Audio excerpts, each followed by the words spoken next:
Hey guys, it's Coach Lenny. Welcome to LInepro Tips. Today we're here with Alex Molden, who's a former NFL defensive back. He's a former Oregon Duck, and he's a current strength trainer, coach, and mentor in the area. And he's helping us today. We're talking about ankle flexibility. We're going to talk about why it's important, talk about how you can measure it, and then a couple little tips from Alex on how you can get better at it.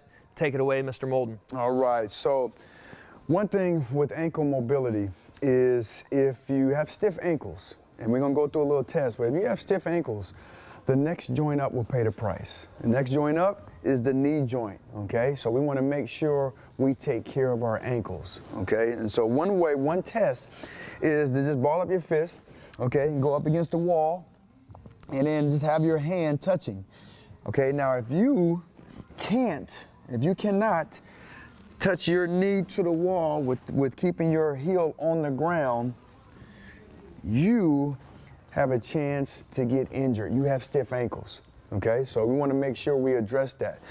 Some of the things you can do, we'll go over through some different movements. So one is keep this front heel on the ground, okay? It's like I tell my kids, it's like your foot is in wet cement, okay? Cement. So I'm gonna drive my knee forward. It doesn't have to touch the wall, but I'm going forward.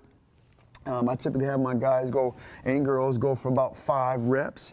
And then same thing, my foot doesn't move, but now I'm driving my knee in for 5 reps. And then I'm driving my knee out for 5 reps, okay? Then I'm gonna step back, and now I'm gonna use my other leg as a driver, so I'm driving movement into my ankle, okay, right through here. So I know a lot of us have seen this done when people are on the balls of their feet and doing it and working more hip mobility. This is really for your ankle mobility. Okay, so we're driving movement in the transverse plane here. Okay? Very good. Could you comment on the first one? You know, let's say a kid's experiencing a lot of pain or difficulty.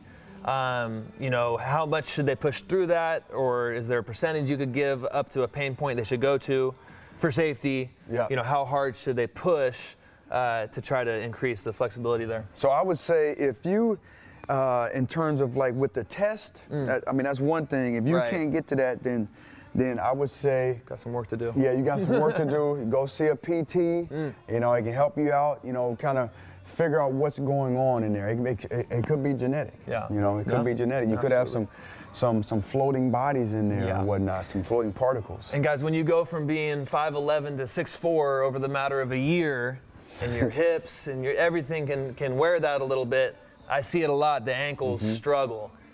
And I'd be willing to say that most linemen aren't thinking or worrying about their ankle flexibility, right? They might be working on their technique or their strength, but this is an opportunity for you guys to get a lot better, and it'll show up top down. It'll show up in your hips. It'll show up in the amount you can bend, and ultimately in your tape. So make sure you guys focus on that. Take your time.